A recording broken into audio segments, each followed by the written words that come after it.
दोस्तों स्वागत है आप सब लोगों का इस चैनल के एक और नए वीडियो में। समीर वानखेड़े की जिंदगी की पनौतियां खत्म होने का ही नाम नहीं ले रही। जी आप बिल्कुल सही सुन रहे हो। फिर से एक बार समीर वानखेड़े की जिंदगी में एक और बहुत बड़ी पनौती लग चुकी है। मुझे लगता है कि दिवाली से पहले समीर वानखेड़े का दिवाला पूरी तरीके से निकल जाएगा।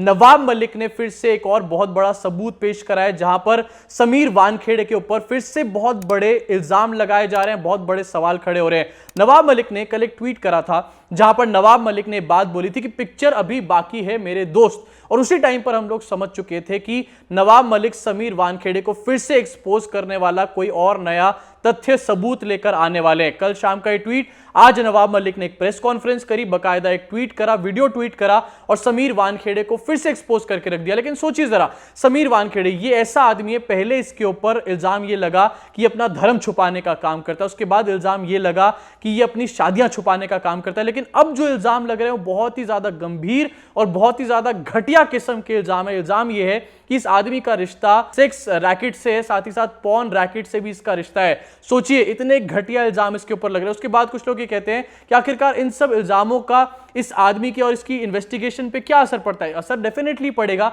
एक आदमी के कैरेक्टर का असर क्या उसकी इन्वेस्टिगेशन पे नहीं पड़ेगा? डेफिनेटली पड़ेगा। बिना किसी देरी के आपको दिखाना चाहता हूं नवाब मलिक का एक ट्वीट, जहां पर उन्होंने एक वीडियो ट्वीट करी है और वीडियो में बहुत बड़े बड़े खुलासे होने वाले हैं। जरा देखिए अपनी स्क्रीन के ऊपर क्या ट्वीट करा गया है। ट्वीट में एक वीडियो है, वीडियो के ऊपर कैप्शन दिया गया है, video of Kashif Khan dancing on the cruise ship. ये वही क्रूज शिप है जहां से एनसीबी ने आर्यन खान को अरेस्ट करने का काम किया था। लेकिन कौन है काशिफ खान, आपको आगे चल के बताऊंगा। क्या इसके ऊपर इल्जाम लगे हैं, नवाब मलिक ने प्रेस कॉन्फ्रेंस में पूरी तरीके से क्या बोला, ये भी बताऊंगा। लेकिन पहले जरा इस वीडियो को देखिए।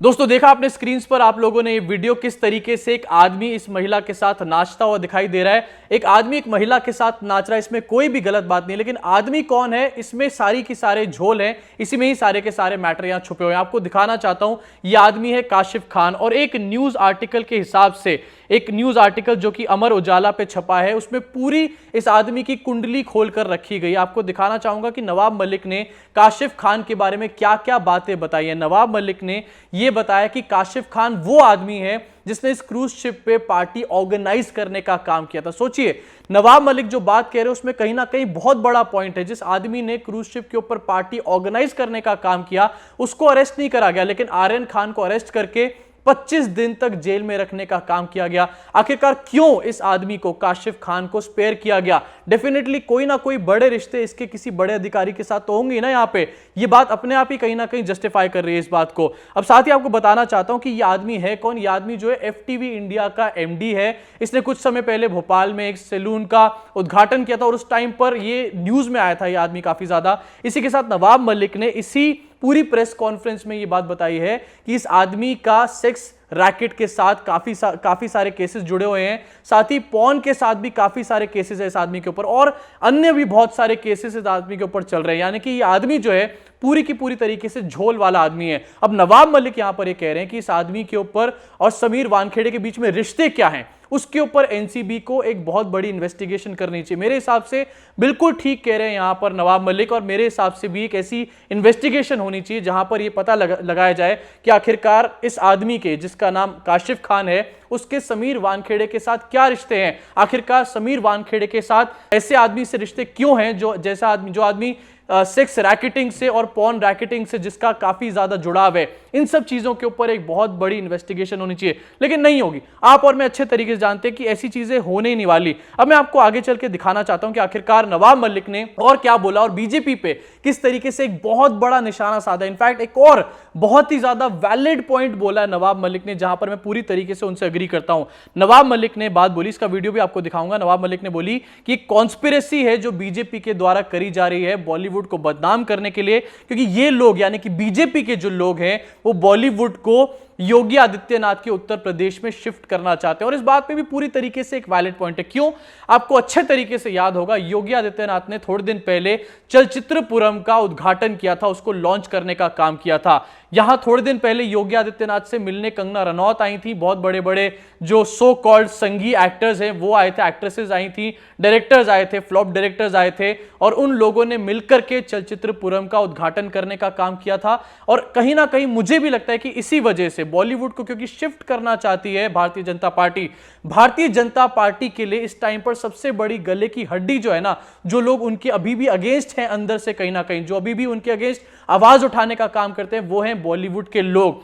फिल्मों में आपको बहुत सारी ऐसी फिल्में देखने को मिल जाएंगी, नेटफ्लिक्स पे, अमेजॉन प्राइम पे ऐसी बहुत सारी सीरीज देखने को मिल जाएंगी जहां पर बीजेपी को क्रिटिसाइज किया जाता है। और अभी तक बीजेपी बॉलीवुड को ही, सिर्फ बॉलीवुड एक ऐसा तबका है जिसको बीजेपी कंट्रोल नहीं कर पा रही, तो बीजेपी ने सोचा कि क्यों ना बॉलीवुड को कंट्रोल करने के लिए पूरे बॉलीवुड को शिफ्ट कर करके और उत्तर प्रदेश में लाया जाए, योगी आदित्यनाथ के अंडर लाया जाए। जब वो लोग योगी आदित्यनाथ के अंडर आ जाएंगे, पूरे फिल्म स्टूडियोज जो है, पूरा बॉलीवुड उठ के जब उत्तर प्रदेश में आ जाएगा, तो ऐसे में अच्छा कंट्रोल भारतीय जनता पार्टी को मिल जाएगा। और यही बात नवाब मलिक भी यहां पर बोल रहे हैं। एक छोटी सी वीडियो दिखाना चाहता हूं जहां पर नवाब मलिक इस बात को बोल रहे हैं। एक केस वानखेड़े ने दर्ज किया है जिसमें फिल्म वालों की परेड लगाई गई, 1 साल से अधिक हो गया, एक भी गिरफ्तारी उसमें नहीं है।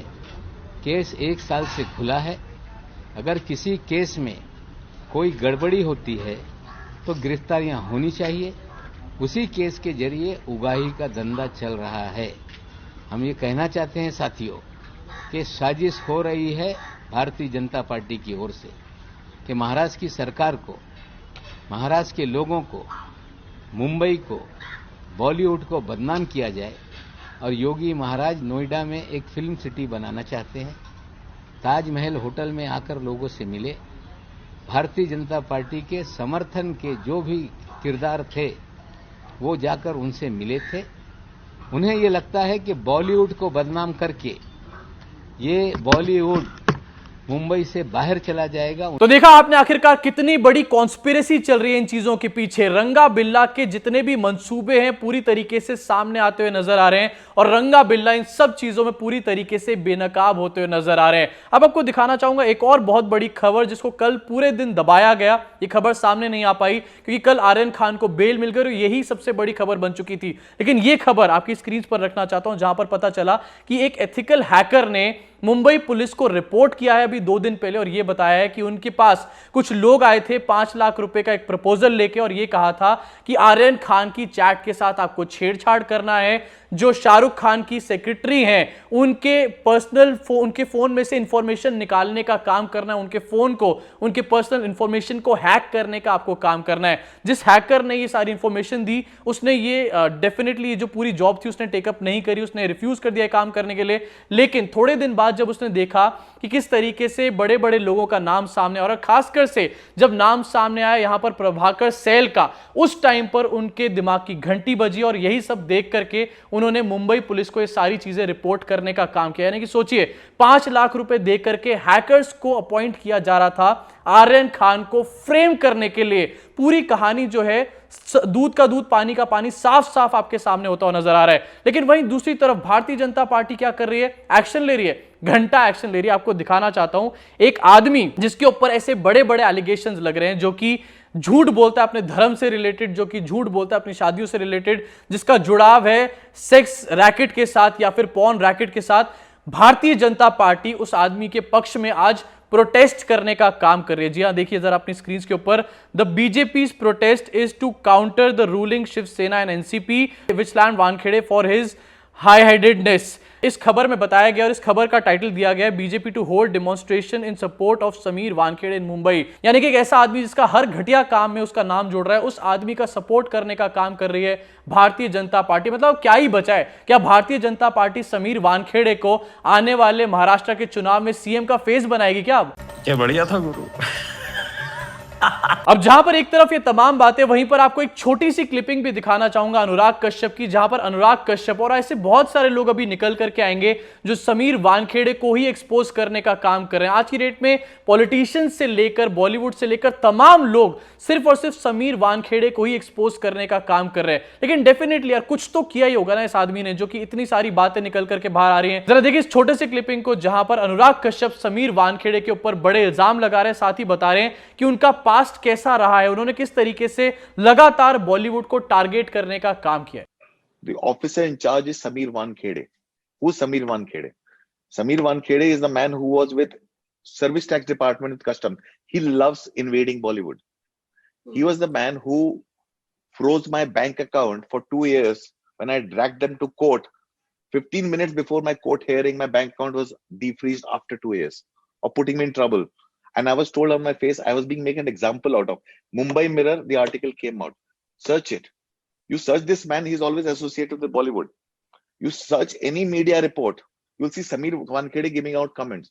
He loves making a statement. तो देखिए दोस्तों, आपने तमाम चीजें किस तरीके से समीर वानखेड़े की जिंदगी की पनौतियां ही खत्म होने का नाम नहीं ले रही। अब जाते जाते फिर से एक बार गोदी मीडिया को आज एक टास्क देना चाहता हूं, एक चैलेंज देना चाहता हूं। मैं जानता हूं गोदी मीडिया फिर से इस चैलेंज को पूरा नहीं कर पाएगा और फिर से एक बार दलाल मीडिया बन करके उभरेगा। लेकिन आज फिर से मेरा चैलेंज है कि गोदी मीडिया इस खबर के ऊपर जरा 1 घंटे की डिबेट करके दिखाए। खबर क्या है? बहुत इंपॉर्टेंट खबर है। अगर ऐसी खबर किसी अपोजिशन के लीडर की निकल कर आती ना, तो अभी तक एक नैरेटिव सेट किया जा चुका होता। लेकिन क्योंकि ये खबर नरेंद्र मोदी से रिलेटेड है, इसलिए इसके बारे में गोदी मीडिया कतई भी नहीं भौंकने वाली। जरा देखिए इस खबर को अपनी स्क्रीन के ऊपर। 2002 Gujarat rights SC to examine SIT report that gave clean chit to PM Modi and 63 others। यानी कि सुप्रीम कोर्ट उस SIT रिपोर्ट को एग्जामिन करने वाली है अब, जिसने नरेंद्र मोदी को क्लीन चिट देने का काम किया था। साथ ही साथ उस मैजिस्ट्रेट के ऑर्डर्स को और उनके सारे के सारी जो उन्होंने दलील दी थी उसको इन्वेस्टिगेट करने वाली सुप्रीम कोर्ट, जिन ऑर्डर्स ने नरेंद्र मोदी को क्लीन चिट देने का काम किया था। बहुत सारे लोग इसमें निपटने वाले हैं, बुरी तरीके से फंसने वाले हैं। अब मेरा चैलेंज गोदी मीडिया को यहां पर सिर्फ इतना ही है कि गोदी मीडिया क्या इस पे 1 घंटे की डिबेट कर सकती है? अगर यही खबर अरविंद केजरीवाल, राहुल गांधी, अखिलेश यादव या ममता बनर्जी की निकल कर आती, तो अभी तक इसके ऊपर कितना हल्ला मच चुका होता। यह बात आप अच्छे तरीके से जानते हैं। लेकिन अभी तक गोदी मीडिया ने इस खबर को रिपोर्ट भी करने का काम नहीं करा है। तो डिबेट तो ये लोग क्या खा की कराएंगे। अभी के लिए दोस्तों इस वीडियो में सिर्फ इतना ही। इन तमाम इंफॉर्मेशन, जानकारियों को आप तक पहुंचाना चाहता था, आपको एक और ज्यादा अवेयर सिटीजन बनाना चाहता था। अभी के लिए मेरा काम खत्म हो चुका है। आपका काम शुरू होता है कि इस खबर को, इस वीडियो को कम से कम 10 लोगों के साथ शेयर जरूर करें। आपसे मुलाकात होगी अगली वीडियो में।